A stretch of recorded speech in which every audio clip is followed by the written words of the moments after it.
എല്ലാവർക്കും നമസ്കാരം. ഇന്ന് നമ്മൾ കാണാൻ പോകുന്നത് ഒരു സാമ്പാർ പ്രീമിക്സ് ആണ്. ഈ പൊടി ഉണ്ടെങ്കിൽ നമുക്ക് 10 മിനിറ്റിൽ സാമ്പാർ ഉണ്ടാക്കിയെടുക്കാം. അതിന് ആദ്യം തുവരപ്പരിപ്പ് ഒരു 12 ടേബിൾ സ്പൂൺ തുവരപ്പരിപ്പ് അതൊന്ന് വറുത്തെടുക്കണം. ഡ്രൈ റോസ്റ്റ് ചെയ്തെടുക്കണം 2 മിനിറ്റ്. അതിനുശേഷം അതിലേക്ക് 2 ടേബിൾ സ്പൂൺ കടലപ്പരിപ്പ് അതും ഒന്ന് നല്ലപോലെ ചൂടാക്കി എടുക്കുക. ജസ്റ്റ് ഒന്ന് ചൂടായാൽ മതി, ഒരു 2 മിനിറ്റ് നേരം ചൂടാക്കി എടുത്താൽ മതി. ഇപ്പോൾ അതിലേക്ക് നമ്മൾ ചേർത്ത് കൊടുക്കുന്നത് 2 ടേബിൾ സ്പൂൺ പൊരികടല, പൊട്ടുകടല എന്ന് പറയും, ഫ്രൈഡ് ഗ്രാം, അതും കൂടെ ചേർത്ത് കൊടുക്കുക. പിന്നെ അതിൽ ചേർക്കേണ്ടത് 4 ടേബിൾ സ്പൂൺ മല്ലി, നമ്മൾ കോറിയൻഡർ സീഡ്സ് അത് ചേർത്ത് കൊടുക്കുക. പിന്നെ 1 ടേബിൾ സ്പൂൺ ഉലുവ. ഇതെല്ലാം കൂടെ ഒന്ന് നല്ലപോലെ ഡ്രൈ റോസ്റ്റ് ചെയ്ത് ഒന്ന് നന്നായി ചൂടായി വന്നു കഴിഞ്ഞാൽ നമുക്ക് ഇത് അടുപ്പിൽ നിന്നും മാറ്റാവുന്നതാണ്. ഇനി അതിലേക്ക് നമ്മൾ ചേർത്ത് കൊടുക്കാൻ പോകുന്നത് ഒരു ലെമൺ സൈസ്, ഒരു വലിയ ലെമൺ സൈസ് പുളി, അതും കൂടെ ഒന്ന് ചൂടാക്കി എടുക്കുക. അതിനുശേഷം പിന്നെ ചേർക്കുന്നത് ഡെസിക്കേറ്റഡ് കോക്കനട്ട് അല്ലെങ്കിൽ ഡ്രൈ കോക്കനട്ട്, അത് ഒരു 4 ടേബിൾ സ്പൂൺ അതും കൂടെ ചേർത്ത് അത് നല്ല ബ്രൗൺ ഗോൾഡൻ ബ്രൗൺ ആകുമ്പോൾ അതുവരെ നല്ലപോലെ ഒന്ന് റോസ്റ്റ് ചെയ്തെടുക്കണം. അത് റോസ്റ്റായി വരുമ്പോൾ നമ്മൾ അതിലേക്ക് ചേർത്ത് കൊടുക്കാൻ പോകുന്നത് 1 ടീസ്പൂൺ കായപ്പൊടിയാണ്. 1 ടീസ്പൂൺ കായപ്പൊടി ചേർത്ത് കൊടുക്കുക. പിന്നെ 1 ടീസ്പൂൺ മഞ്ഞൾപ്പൊടി അതും കൂടെ ചേർത്ത് അതും ഒന്ന് ഇളക്കി യോജിപ്പിച്ചതിന് ശേഷം അതും അടുപ്പിൽ നിന്നും മാറ്റാവുന്നതാണ്. ഇപ്പോൾ അതിലേക്ക് നമ്മൾ അവസാനമായി ചേർത്ത് കൊടുക്കാൻ പോകുന്നത് മുളക്, ഉണക്കമുളക്, ചുവന്ന മുളക് ഒരു 24 എണ്ണം ചേർത്ത് കൊടുക്കുക. അതിലേക്ക് നമ്മൾ ആവശ്യത്തിന് ഉപ്പ്, ഇതിനാവശ്യമായ ഉപ്പും കൂടെ നമ്മളിപ്പോൾ അതിൽ തന്നെ ചേർക്കാൻ പോവുകയാണ്.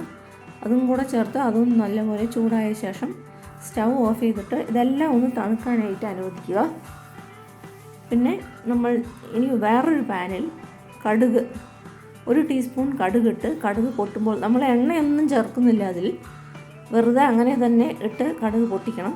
ഇപ്പോൾ അതിലേക്ക് നമ്മൾ കുറച്ച് കറിവേപ്പിലയും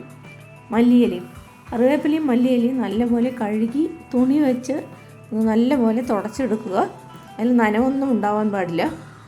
അതും കൂടെ ഇതിലേക്ക് ചേർത്ത് ഒരു 2 മിനിറ്റ് നല്ലപോലെ ഒന്ന് റോസ്റ്റ് ചെയ്തെടുക്കുക. അതിലുള്ള വെള്ളം ഒക്കെ ഒന്ന് ഈർപ്പമൊക്കെ പോകാനായിട്ടാണ് ഞാൻ ചെയ്യുന്നത്. അതും കൂടെ ചെയ്തതിന് ശേഷം നമ്മളിതെല്ലാം തന്നെ ഓരോന്നായി മിക്സി ജാറിലിട്ട് പൊടിച്ചെടുക്കണം. ആദ്യം മുളകൊന്ന് പൊടിഞ്ഞതിന് ശേഷം അതിലേക്ക് പുളി ഇട്ട് കൊടുത്ത് അതും കൂടെ ഒന്ന് പൊടിച്ചെടുക്കുക.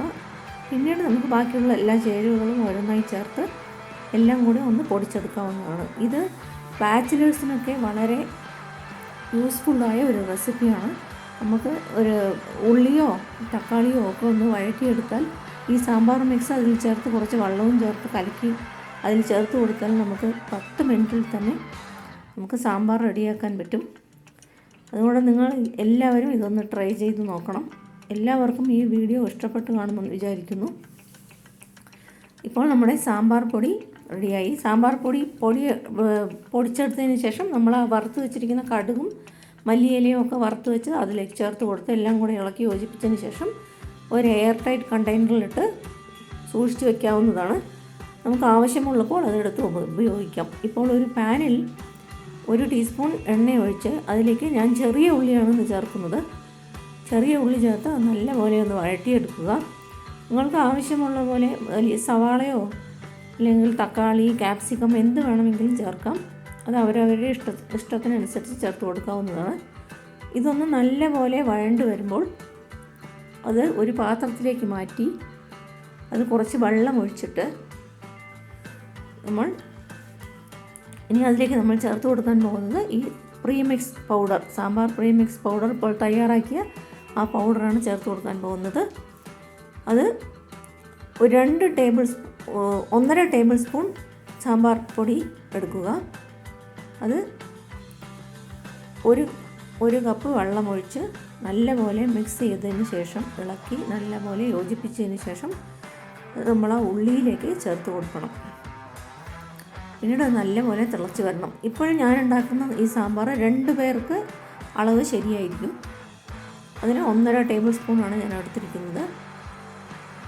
ഇതിപ്പോൾ ഇപ്പോൾ കാണുമ്പോൾ വെള്ളമായിട്ടുണ്ടെങ്കിലും അത് തിളച്ച് വരുമ്പോൾ നല്ല കട്ടിയായി വരും. നമുക്ക് വീണ്ടും ചിലപ്പോൾ വെള്ളം ചേർക്കേണ്ടി വരും. ഇപ്പോൾ അത് ഉപ്പ് മതിയോ എന്ന് നോക്കിയതിന് ശേഷം ഉപ്പ് പോരാ എന്നുണ്ടെങ്കിൽ കുറച്ചും കൂടെ ചേർത്ത് കൊടുക്കണം. ഞാനിപ്പോൾ അത് നോക്കിയപ്പോൾ ഉപ്പ് കുറച്ച് കുറവാണ്.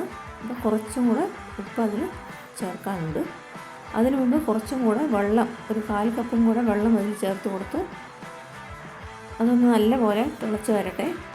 അപ്പോൾ അതിനാവശ്യമായ ഉപ്പ് അതും കൂടെ കുറച്ച് ചേർത്ത് കൊടുത്ത് എല്ലാം കൂടെ ഒന്ന് തിളയ്ക്കണം.